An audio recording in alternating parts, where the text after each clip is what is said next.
Hello दोस्तों, कैसे हो? आई होप आप सभी लोग बहुत अच्छे होंगे और दोस्तों एकदम सही जगह पे आए हो। अगर दोस्तों आप लोग ये जानने के लिए आए हो कि आरपीएससी ग्रेड 1 का जो जनरल पेपर है, उसमें 40% स्कोर कैसे किया जाए, तो दोस्तों एकदम बढ़िया जगह पे आए हो पहली बार। क्योंकि दोस्तों 40% का जो तरीका मैंने निकाला है ना, भाई बहुत शानदार निकाला है। अगर आपने फॉलो कर लिया, दोस्तों 100% आपके 40% मार्क्स आएँगे 100%। ये मेरा ब्रह्मास्त्र है। अगर आपने फॉलो कर लिया तो और आपको अच्छे से पता है कि 40% नंबर लाना कितनी बड़ी बात है। क्योंकि 40% नंबर अगर आपके आ गए तो आपका सिलेक्शन हो जाएगा। क्यों? क्योंकि दोस्तों आरपीएससी में राजस्थान में ये लिखा है कि 40% नंबर आएगा तभी आपको सिलेक्शन मिलेगा, आगे बढ़ोगे, अदरवाइज़ आप आगे नहीं बढ़ोगे। क्योंकि राजस्थान हर साल वैकेंसी खाली छोड़ देता है लेकिन सिलेक्शन नहीं करता है। हर साल ऐसा होता है, हर साल वैकेंसी खाली निकल जाती है और सिलेक्शन नहीं होता है। क्योंकि जनरल पेपर में 40% आते नहीं है। सब्जेक्ट में बच्चा 50%, 60%, 70%, 80% ले आता है सब्जेक्टिव में। लेकिन उससे कुछ नहीं होना। तो शुरुआत कहाँ से हो रही? जनरल पेपर से। जनरल पेपर में आते नहीं है। अगर जनरल पेपर में 40% मार्क्स होगा, तभी आपका सब्जेक्टिव जुड़ेगा, अदरवाइज़ आपका नहीं जुड़ेगा सब्जेक्टिव। बात समझो। ये बात आपको पहले से ही पता होगी। इसलिए मैं कह रहा हूँ कि जो तरीका मैं आज बताऊँगा ना भाई, इसको फ़ॉलो कर लेना। सच्ची कह रहा हूँ, अगर आपने इसको फ़ॉलो कर लिया, तो आपका सिलेक्शन 100% होगा। आप बाकी बच्चों से बहुत अलग पहुँच जाओगे। आप रेस में बहुत आगे निकल जाओगे और जो बच्चा ना ज़ीरो है, जिसके कुछ भी नंबर नहीं आते हैं, जिसके 38 नंबर, 40 नंबर, 45 नंबर आते हैं मॉक टेस्ट में, उसके नंबर भी 40% आना शुरू हो जाएँगे, अगर ये तरीका फ़ॉलो किया तो। अब दोस्तों वो तरीका क्या है, वो ब्रह्मास्त्र क्या है जिससे 40% नंबर लाए जा सकते हैं? तो चलिए बताता हूँ। दोस्तों बताने से पहले जो स्टूडेंट आज पहली बार आया है और जो मुझे नहीं जानता है, उसको बता देता हूँ कि मेरा नाम है सौरभ और दोस्तों मैं प्रोवाइड करता हूँ previous year paper, current year paper और जो इंपोर्टेंट क्वेश्चन है जो बहुत बार रिपीट हुए हैं, वो सारी चीज़ें दोस्तों मैं प्रोवाइड करता हूँ। अगर दोस्तों वो चीज़ें देखनी है, आप देख सकते हो चैनल पे जाकर के और अगर चीज़ें अच्छी लगे, तो आप लोग क्या करोगे, इस चैनल को फॉलो करोगे। क्योंकि दोस्तों ये चैनल आपके काम का चैनल है और मैं तो वैसे भी काम का बंदा हूँ, ठीक है? क्योंकि ब्रह्मास्त्र देने वाला हूँ, जिसकी वजह से आपके 40% नंबर आने वाले हैं। तो फालतू बात को साइड करते हैं और ब्रह्मास्त्र स्टार्ट करते हैं। तो जैसा कि आपने यहाँ पे देख ही लिया होगा, यहाँ पे लिखा है आरपीएससी ग्रेड 1 40% लाने की रणनीति। इसके पीछे देखोगे नीचे लिखा है रीजनिंग, लिखा है ना, ये देखो। ये लिखा है रीजनिंग, इसके सामने लिखा है 5। अभी 5 क्या है? तो दोस्तों ये है कि जो पेपर हो रहे हैं ना, उसमें रीजनिंग के 5 क्वेश्चन, मैथ के 7 क्वेश्चन, हिंदी के 4 क्वेश्चन, इंग्लिश के 4 क्वेश्चन पूछे जा रहे हैं। तो टोटल कितना हो जाएगा? ये टोटल हो जाएगा 20 क्वेश्चन, 20 क्वेश्चन हो जाएंगे। कितने हो जाएंगे? 20 क्वेश्चन हो जाएंगे। अब दोस्तों इनका लेवल क्या रहने वाला है? बाबू जो रीजनिंग है ना, रीजनिंग, मैथ, हिंदी, इंग्लिश, ये बहुत ही आसान लेवल की पूछी जाती है, बहुत आसान लेवल की। अगर आपने एमटीएस की तैयारी करी है ना, तो आप लोग कर जाओगे इसको। जिस बच्चे ने एमटीए की तैयारी करी, जिसको सिंपल रीजनिंग आती है, सिंपल गणित आता है, सिंपल हिंदी आती है, सिंपल इंग्लिश आती है, उसके लिए 20 क्वेश्चन निकालना हलवा है। और अगर आप मान लो किसी भी चीज़ की तैयारी नहीं की है, तब क्या करोगे? तब दोस्तों आज से ही simple reasoning, simple math, simple Hindi, simple English पढ़ना शुरू कर दो। इंग्लिश में क्या पढ़ना? टेंस, पैसिव वॉइस, ये सब पढ़ना है भाई, ये सब पूछा जा रहा है। हिंदी में संज्ञा, सर्वनाम, क्रिया, विशेषण, ये पूछा जा रहा है। मुहावरे, बड़ी बात है क्या? गणित बहुत ही आसान लेवल का, प्रॉफिट क्या है, लॉस क्या है, ये सब पूछा जा रहा है। रीजनिंग में बहुत आसान पूछी जा रही है। अगर दोस्तों आप लोग इन 4 चीज़ों को अच्छे से कर लेते हो, पकड़ बना लेते हो, तो 20 क्वेश्चंस आपके हाथ में होंगे। आज से ही इन चारों चीज़ों पे आपकी कमांड बन जानी चाहिए।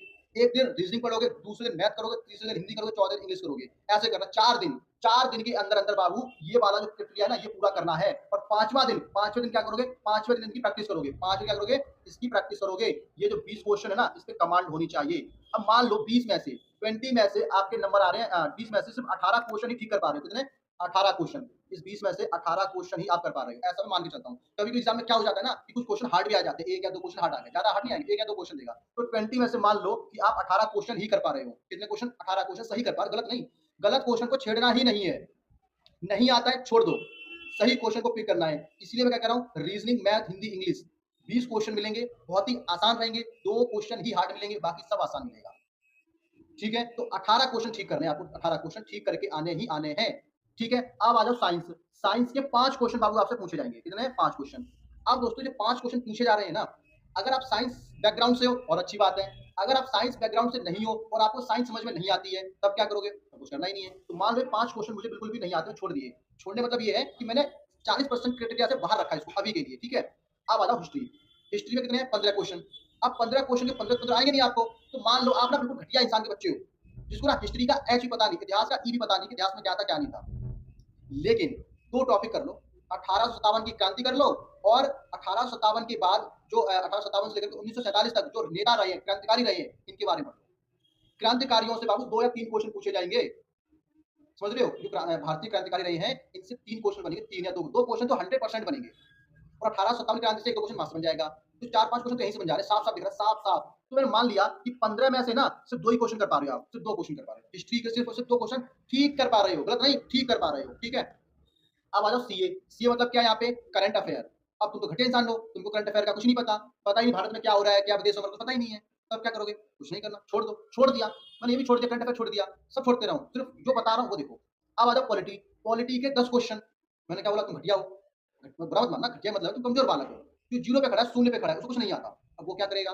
बाबू पॉलिटी में ना इंडियन कॉन्स्टिट्यूशन, भारतीय संविधान, उसके जो आर्टिकल हैं वो पढ़ लेने हैं। प्रेसिडेंट क्या करता है हमारा, वो पढ़ लेना है।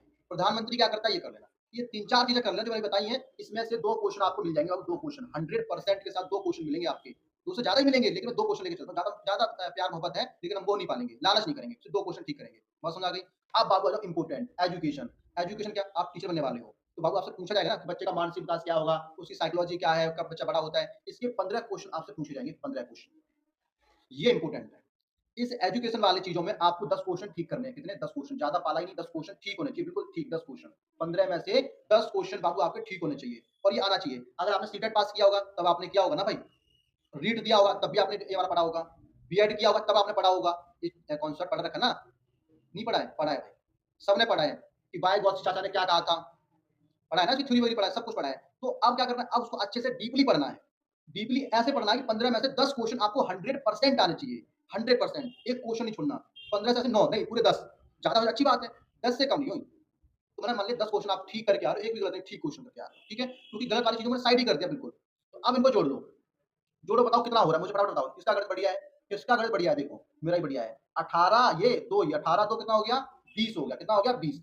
20 और 2 कितना हो गया? 22। 22 और 10 कितना हो गया? 32। मतलब कि 32 क्वेश्चंस आप ठीक करके आओगे। अगर जो तरीका मैंने बताया इसको फॉलो करते हो तो। जो मैंने बताया अगर ये इतना पढ़ते हो तो 32 क्वेश्चंस आपके ठीक हो जाएँगे और 32 को अगर आप 2 से गुणा करो क्यों? क्योंकि एक क्वेश्चन 2 नंबर का है, तो कितना मार्क्स बनेगा? ये बनेगा 64 मार्क्स। कितना बनेगा? 64 मार्क्स। और कट ऑफ के लिए कितने नंबर आने चाहिए? 60 नंबर आने चाहिए। कितना आना चाहिए? 60 और आपके कितने आ रहे हैं? 64 आ रहे हैं। कट ऑफ पार हो गई, 40% नंबर आ गया, कितने आसानी से। ना हमने हिस्ट्री पे ज़्यादा ध्यान दिया, देखो, ना हमने हिस्ट्री पे ज़्यादा ध्यान दिया, ना मैंने पॉलिटी पे ज़्यादा ध्यान दिया, ना मैंने साइंस पे ज़्यादा ध्यान दिया, इस पे ध्यान दिया, इस पे ध्यान दिया। सिर्फ 2 चीज़ों पे ध्यान दिया अच्छे से। ये हमने पहले से ही पढ़ रखा है, अब डीपली और पढ़ना है। ये हमने पहले से कर रखा है, थोड़ा दिमाग तो होगा ना बाबू, अब थोड़ा और घुसा लेना है, सिलेक्शन लेना है। इन 2 टॉपिक से ही आप कट ऑफ पार कर जाओगे। 100% के साथ में। क्योंकि आपको टोटल क्वेश्चन कितने पूछे जाएँगे? टोटल क्वेश्चन 75 पूछे जाएँगे।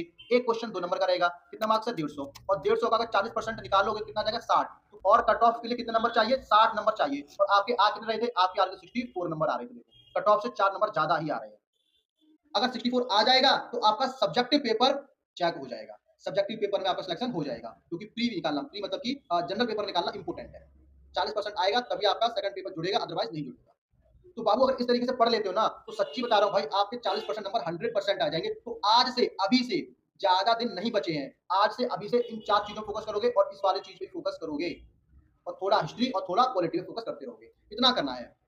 अगर इतना कर लिया मेरे भाई, सच्ची बता रहा हूँ 40% मार्क्स आ जाएँगे यार। ज़्यादा बड़ी बात नहीं है, करना है लेकिन। अगर कर लिया ना, सच्ची कह रहा हूँ, आ जाएगा। पक्का आ जाएगा, गारंटी के साथ आ जाएगा। तो आज से ही करना है और प्रैक्टिस करनी है। प्रीवियस ईयर पेपर को लगाना है, रीड के पेपर देखने हैं कि कैसे आरपीएससी क्वेश्चन पूछता है। समझ रहे हो? और जो चीज़ें मैं प्रोवाइड करता हूँ उसको भी देख लिया करो। अभी मैंने 1857 क्रांति के 20 क्वेश्चन दिए, 20 क्वेश्चन्स जो इतने इंपोर्टेंट है, जो बहुत बार रिपीट हुए, बहुत बार। उसको देखो जाकर के। समझ रहे हो ना कि जो चीज़ें बताई भाई मेरे कर लोगे, 40% नंबर तो 100% आ जाएँगे। ये मैंने पूरा एनालाइज़ करने के बाद बताया डाटा। अपनी मर्ज़ी से मैंने कुछ भी नहीं लिखा यहाँ पे। समझ रहे हो? तो ये करना है और आई एम श्योर दोस्तों अगर इतना कर लोगे ना, आपका सिलेक्शन पक्का हो जाएगा। अब कुछ महान लोग आएँगे बोलेंगे नहीं सर जी आरपीएससी अलग पूछ लिया तो क्या अलग पूछेगा? क्या रीज़निंग क्वेश्चन नहीं पूछेगा, मैथ्स से क्वेश्चन नहीं पूछेगा, हिंदी क्वेश्चन नहीं पूछेगा, इंग्लिश से क्वेश्चन नहीं पूछेगा। यहीं से पूछेगा ना बाबू। समझ रहे हो ना? यही पूछेगा, कर लो। बहाना बनाने से कुछ नहीं होगा, कुछ भी। एक्शन लेने से सब कुछ होगा। तो टेक द एक्शन नाउ। अभी एक्शन लो। अभी से स्टार्ट हो जाओ। Reasoning, math, Hindi, English, education खत्म। इतना पढ़ लो, काम तमाम हो जाएगा, 40% नंबर आ जाएँगे। तुम भी खुश और मैं भी खुश, क्या ही दिक्कत है? और अगर इन्फॉर्मेशन अच्छी लगी हो, तो आप लोग क्या करोगे, इस चैनल को सब्सक्राइब ज़रूर करोगे। ठीक है? और अगर अभी भी आपके दिमाग में कोई दुविधा चल रही है, तो आप क्या करो कमेंट बॉक्स में लिखोगे, मैं उसका सॉल्यूशन प्रोवाइड करूँगा। जो भी दिक्कत है आप मुझे बता सकते हो। ठीक है? चलिए, टाटा, बाय-बाय। मिलेंगे दोस्तों नेक्स्ट क्लास के अंदर। ठीक है? चलिए।